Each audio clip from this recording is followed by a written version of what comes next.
Hi, gonna do a video. We'll talk about the male agenda.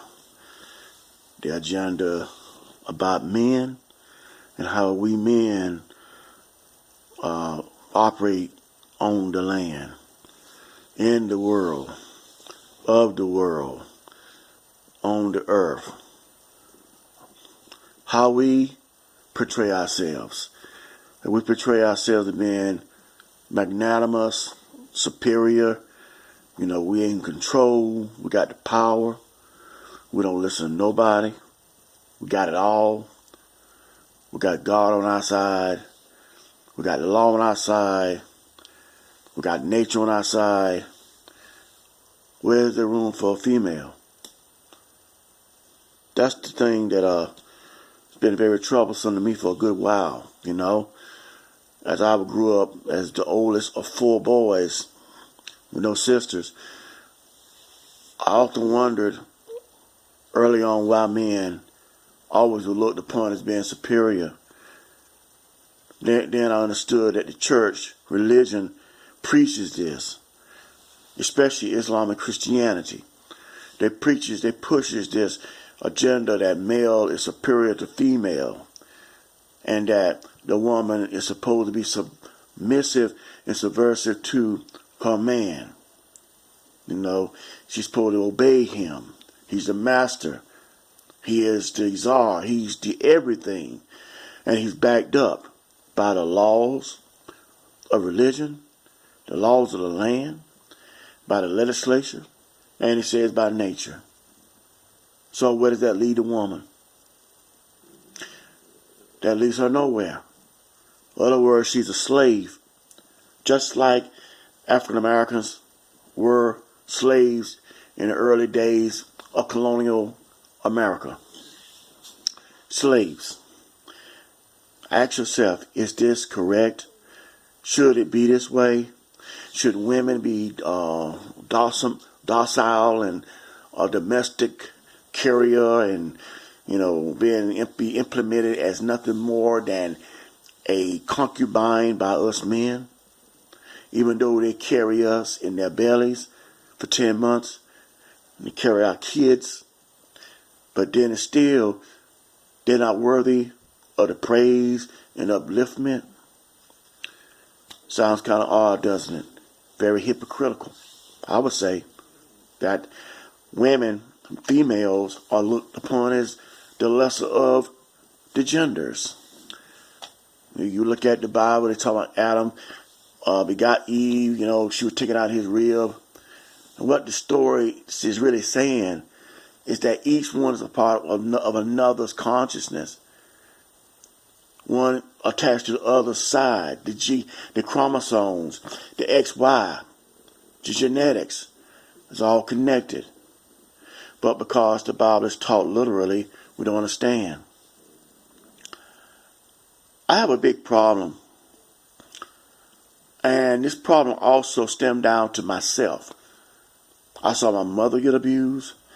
I, in turn, turned around and I abused my first wife, my only wife I ever had.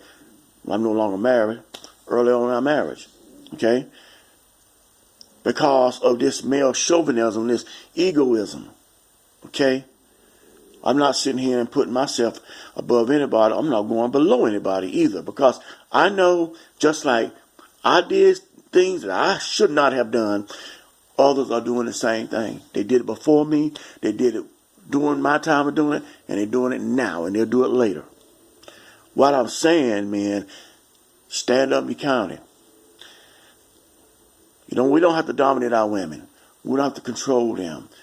We don't have to put them down. I'm not pointing my finger at no specific person. And anyone that's listening to this video, you think I am, you're sadly mistaken. I'm not pointing it at anyone. I'm going to say all of us, me included, we ought to be ashamed of ourselves. We need to stop abusing our women. The worst abuse is the psychological abuse, the emotional abuse, followed by the physical. Because, you know, you can heal a scar that someone puts on your body. But when they put it upon your mind and they put it upon your heart, it stays there for a very long time. Sometimes it's never going away.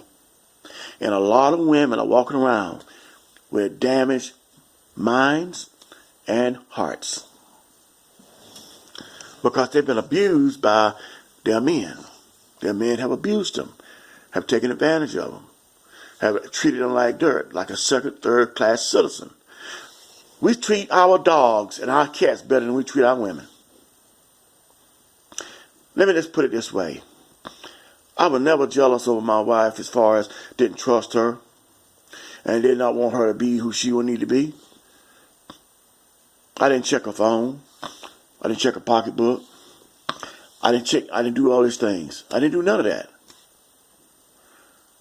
And although we didn't stay together, it wasn't because I mistrusted her, I did not trust her, or because I felt that she was doing something behind my back. I was not insecure. I was not codependent. Some of these women out here want a codependent and insecure man. And with them being themselves codependent and insecure makes a big mess. Why would you want somebody that's insecure and codependent? Why would you want somebody that don't trust you? Somebody that you have to answer to like you answer to your daddy or your mother. Why? You don't have to put yourself through that kind of stuff, through that kind of hell. Life has enough issues. You go through enough hell and torment on earth without inviting it in and telling somebody, you know what, come on now, come on and just take me on and just abuse my behind because I'm tired of being on my own. I don't want to be independent. I don't want to be secure. I want to be insecure. If I have to be insecure in your arms, if you have to beat me, if you have to look at me as if I am the worst thing in the world, I want you to want me. That's the mindset. That's a bad mindset. We don't even take those kind of things off our children. And I see many women, especially have kids, and they'll forsake their own children for a nigger. For a sorry piece of shit that ain't worth a damn. I'm telling you right now, the bastard ain't worthy of carrying my jockey strap. And they love the bastard to death. Yeah, I got mad. I'm not excusing myself for the cursing that I'm doing. Yeah, because I mean every word of it. They sorry bums, the scum of the earth. We get out here and we want to be this and that. We want to control things. We ain't got no balls to control nothing else besides a woman. Beat up on her, but let's beat up on another man then. We so dang on bad. Beat up on another man. Go buy that brother across the street. Get your ass handed to you. You know, I'm a man myself, but I'm going to tell you something. If I was a woman, I wouldn't I would not spend 2 seconds on none of these sorry motherfuckers. There's some sorry piece of shit out here. I mean, I don't even understand why some women, I don't know what's wrong with them. I mean, they've been indoctrinated and beat down so bad, today it will accept any damn thing. And all that man got to do is push his penis and push religion on them, and they got it and they're gone with it. He's a godly man. He ain't shit. I held back as long as I could being nice up here. But I'm just telling you right now, I'm just fed up over my head with the way that these so-called men act. Would you want your mother going through this kind of stuff? Would you want somebody beating down your mother? No. First thing you want to do is take a gun and kill a man.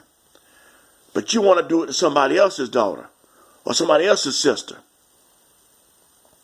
And then want to hide behind the sorry pastor in the church. That ain't about nothing. Pimping the word of God, so they say. Calling on demons. And then you think they're calling on angels. Setting your behind up for a big fall and you don't know what's going on. Here you all fucked up in the head anyway, all messed up, ain't got nothing going for you. And then when it come down to it, you wonder, why is my life like it is? You don't know. Your association with certain people and certain things can cause your life to go down the drain in less than 10 seconds. People, you don't realize it's that the guilt by association is very, very subtle. You don't see it. Like evil, you can't see evil coming because it's deception. Any woman that has any man, and that man is beating her down in any kind of way, and he manipulating her, you can better believe one thing, he don't care nothing about her. First of all, let me put it this way. No man loves you, cares about you, or respects you if he checks your pocketbook, your phone, if he got to be up putting you all the time, if he don't allow your family to be with you, or you be around your family, your children, you can't have no friends, you can't be on Facebook. Just think about it. Now, I know there are going to be some women that are going to get mad at me, and I don't give a damn. All my life, I have got on people's nerves by telling it like it is, by telling the truth, and they don't like me. You know what? So keep on disliking my ass. Just keep on disliking me. At least I know who you are. I'm not making these videos to get no public opinion and for you to pat me on the back or the head. I don't need that. See, I'm not insecure, and I'm not codependent to the point that I need you to love me or even like me in order to receive me. You receive me as you want, or not receive me. It's up to you. But it ain't going to stop me from telling it like it is. Get your house in order. Get your house in order. You're not second-class citizens, and if you're going to church or anywhere and they're preaching that bullshit, get rid of it. You are not subversive. You're not subjected to being upon anybody's rule. And the sorry bastard that you're dealing with, kick his ass to the curb, because you don't need him, motherfucker, no way. You don't need him. If it's me, nobody don't need me. If I'm that way, I can't even tolerate my own self being like that. And I'm not going to tolerate somebody else. You don't need sex that bad. You don't need sex so bad you're going to forfeit your happiness and your future well-being and your status as a human being to get it. Because you don't know this. But every one of you out there that going along with all this mess, you ain't nothing but whores. You ain't nothing but prostitutes. That's all you are. You're prostitutes. You can be a prostitute and not mess with nobody but one man. That's your pimp. Your abuser is your pimp. He's your boyfriend or your husband. He's your pimp. And you're his whore. Okay? So if you want to be a whore, go right ahead. But at the end of the day, don't get mad at somebody else because they look at you like a whore. Clean your act up. Wipe like you wipe your ass when you shit in the pot. Do the same thing for the rest of your body. Have a good day.